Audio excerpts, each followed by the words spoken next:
नमस्कार. आपण जॉब करतो, नोकरी करतो, छोटा मोठा बिझनेस करतो. का तर आपल्या उदरनिर्वाहासाठी पैसे कमवून आपलं घर खर्च, बाकीच्या गोष्टी, लोन्स वगैरे या सगळ्या गोष्टी म्हणजे उपजीविका साधण्याचं म्हणजे आपलं आयुष्य जगण्यासाठी थोडक्यात, बरोबर की नाही. विषय कसा आहे, सगळ्यात महत्त्वाची गोष्ट आपण एक विसरतो याच्यामध्ये. आपल्याला काय वाटतं की सपोज एक जण काय विचार करेल की मला 1,00,000 रुपये सॅलरी महिन्याला, 1,00,000मध्ये अमुक म्हणजे कारचा हप्ता गेला, घराचा हप्ता गेला, अमुक हे आणि मला उरतायत पैसे, मी छान चाललं आहे माझं मस्त छान. तर हे मस्त छान असंच राहील याची गॅरंटी नाही आहे. त्याचं कारण तुम्हाला सांगतो मी. इन्फ्लेशन, महागाई. घरातले घर खर्च कमी होणार नाही आहेत, थांबणार नाही आहेत. महागाई वाढत जाणार, घरातले खर्च वाढत जाणार आहेत. पर्चेसिंग कॉस्ट जी असते ती आपली कमी होत असते. याचा अर्थ काय तुम्हाला सांगतो थोडक्यात समजून. आज रोजी एखादी वस्तू आपल्याला 50 रुपयाला मिळते, तीच वस्तू 2 वर्षाने 5 वर्षाने 50 रुपयाला मिळणार नाही आहे. ती 500 रुपयामध्ये झालेली असू शकते. बिकॉज पर्चेसिंग कॉस्ट जी आहे ना, ती आपली पर्चेसिंग पॉवर जी आहे, पर्चेसिंग पॉवर ती आपली कमी होते. थोडक्यात आजचे 10,000 रुपये 5 वर्षानंतर त्या 10,000ची आजच्या 10,000 एवढी किंमत नसणार आहे, हे गॅरंटेड आहे. मग जर आपल्याला वेल्थ क्रिएट करायची, आपल्याला मोठं व्हायचं आहे, आपल्याला छान लाईफ जगायचं आहे, तर खडबडून झोपेतून जागं व्हावं लागेल आणि प्लॅन बी आपल्याकडं पाहिजे. प्लॅन ए ऑफकोर्स तुम्ही सर्व्हिस, जॉब, बिझनेस करताय, वॉट एव्हर इट इज, पण त्याला जोडून एक जोड व्यवसाय छोटा मोठा किंवा एक प्लॅन बी आपल्याकडं पाहिजे.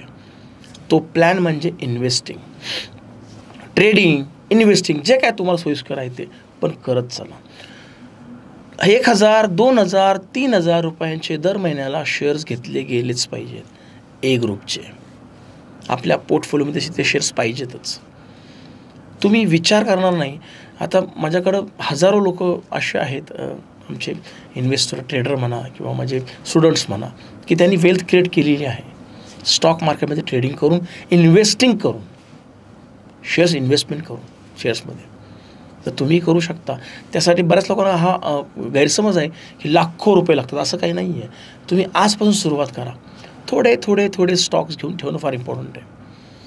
मी म्हणत नाही की बँकेत FD करणं, रिकरिंग करणं, बँकेत पैसे ठेवणं हे वाईट आहे. नक्कीच वाईट नाही आहे, ठीक आहे, पैसा आपण स्टोअर करतो. पण त्याच्या कम्पॅरेटिव्हली 5 ते 10% नाही, 20 पट, 30 पट, 40 पट आपण पैसे अर्न करू शकतो स्टॉक मार्केटच्या माध्यमातून, व्यवस्थित प्लॅनिंगने केलं तर. आणि ते आपल्याला करावं लागेल, कारण येणारे 5 वर्ष अत्यंत महत्त्वाचे आहेत, खूप महत्त्वाचे 5 वर्ष. आता तर खरी सुरुवात झाली आहे.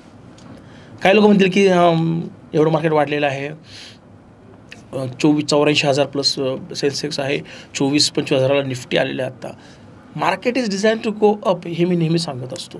सो थांबू नका, स्टे इन्व्हेस्टिंग. आणि तुम्हाला काही अडचण असेल, काही डाऊट असेल, काही कन्फ्युजन असेल, तुम्ही कमेंट बॉक्समध्ये टाकू शकता. तुम्ही आत्ता काय करताय सध्या, ट्रेडिंग, इन्व्हेस्टिंग किंवा काय करताय, किंवा तुमचे गोल्स काय आहेत ते पण तुम्ही कमेंट बॉक्समध्ये टाका. आमच्यावर तुम्हाला उत्तर मिळेल. आणि कधी काय वाटलं आम्ही आहोतच, आम्हाला कॉल करा, भेटू, आपण चर्चा करू, मार्ग काढू आणि एकत्र पुढे जाऊया. थँक्यू, धन्यवाद.